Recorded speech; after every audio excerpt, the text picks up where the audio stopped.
Nasa taas yung ito ng elbow. Okay. Ano ba affected? Below the Elbow. dyan. Okay. 90 degree. Ibig sabihin, pwedeng gumalaw yung shoulder. Dito, affected, pataas, o kaya balito, or balitad dyan, naka-45. Nakahawak sa shoulder. Okay. Laging ganon, nakahawak. Pag naka-45, nasa labas. Ayun. Dito, nandito. Pasok mo to. Punta sa likod. Bukol. Ganyan yun. Hindi ba? Ano na lang? Bukol na yun. Oo. Meron yun, kung affected. Kaya Kita mo lang na nakalawit. Okay. 90 degree angle. Okay. Nakaganon, hawak ni sir. Hawak ni sir. 90 degree. Ipapasok.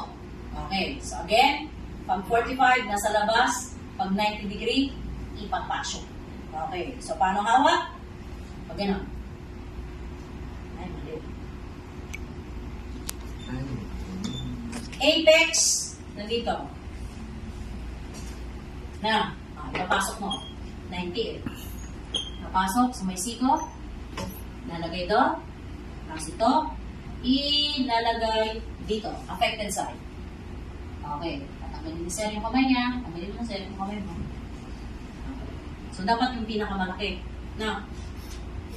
Yan. Mid of the palm. Nakaganyan. Tapos, ito, yung nasa taas, ikot mo sa kabila. Dito mo siya imubol sa kabila. Yan. Na. Nakalabas ang shoulder. Kasi dapat gumagalaw yung shoulder. Itago mo to. Okay. Underarm sleeve. Parehas, ito ipapasok mo. Sa kilikili. Yan. Tatali. Bakit? Dalawa ang injury niya. Shoulder. Mayroon siyang dressing dito, may injury dito. Oo. Eh pag nilagay mo dito, pag gumalaw to, kasi 90 degree, pwede gumalaw yung shoulder. Igagalaw pa every 10 minutes, di ba? Chemistry, di ba? May pain motor. Ano mangyayari? Magagasgas, matatanggal yung dressing. Kaya mo ginawa ang underarm sleeve. Ha? Depende sa